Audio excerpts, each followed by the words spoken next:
recherche en psychologie, c'est du full bullshit. Alors vu comme ça, je vends pas très bien mon travail, mais je vais t'expliquer. Est-ce que tu sais ce que c'est que les populations weird? Weird, ça veut dire Western, Educated, Industrialized, Democratic, Rich. En inverse, riche et démocratique. En psycho, on tente de généraliser les fonctions socio-cognitives des individus et de la population générale.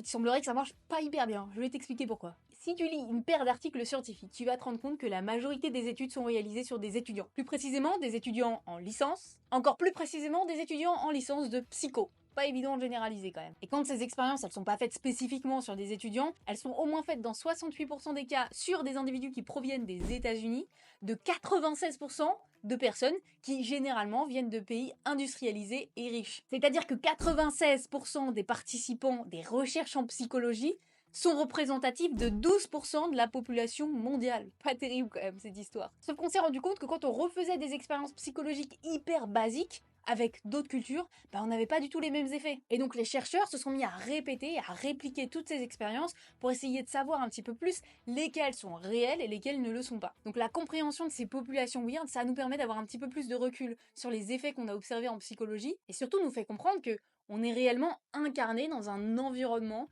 psychosocial, c'est-à-dire que notre manière de fonctionner, les effets psychologiques qu'on peut observer chez nous, dépendent vachement de l'environnement dans lequel on a grandi. Maintenant tu sais.